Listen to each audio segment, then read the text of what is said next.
Hello guys, কেমন আছো? আশা করছি তোমরা সবাই খুব ভালো আছো আর আমিও খুব ভালো আছি। What I it in a day 30 ডেজের চ্যালেঞ্জের আজকে হলো ডে 9। সকালবেলায় না ওই দুটো পাখি আসে, প্রায় প্রত্যেক দিনই আসে। আর ঘরে এসে দেখি হঠাৎ কারেন্ট নেই বলে ছোটো ভাই একদম খাটের তলায় ঢুকে গেছে, হাওয়া খাচ্ছে। আর আজকে ভাইটা কি সুন্দর মাছ এনেছে, 4টে মতো মাছ এনেছে। দেখো মাছের কালারটা কি সুন্দর মিষ্টি লাগছে। তা মাছগুলো ছাড়ছে, আমাকে ওরাই বললো যে দিদি তোর বন্ধু ইউটিউবের বন্ধুদের একটু দেখা। তাই আমি বলছি চলো দেখানো যাক। তারপরে খেয়েছিলাম বেশ কিছু ফ্রুটসের মধ্যে কিন্তু ছিল পেঁপেটা খুব মিষ্টি ছিল। লাঞ্চে খেয়েছিলাম শুক্তো, তার সাথে ছিল হচ্ছে লাউ চিংড়ি আর গাজর সিদ্ধ।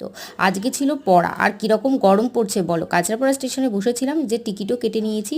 আর এইবার এই ক্লিপগুলো দেখছিলাম, এই ক্লিপগুলোর মধ্যে ওই কালারটা কিন্তু খুব পছন্দ হয়েছে, মানে কালারটা। তারপরে এই যে পড়তে চলে এসেছি, পড়াটা হয়ে গেছে। আমার এই বান্ধবী বলছে দেখ ভাই কি সুন্দর, আম দিয়েও লাফাচ্ছিল। আর এই যে এই ক্লিপটা কিনেছি, মাথায় দিয়ে কীরকম লাগছে তোমরা জানিও। তারপরে ট্রেন প্রায় যাওয়ার সময় পুরো ফাঁকাই ছিল।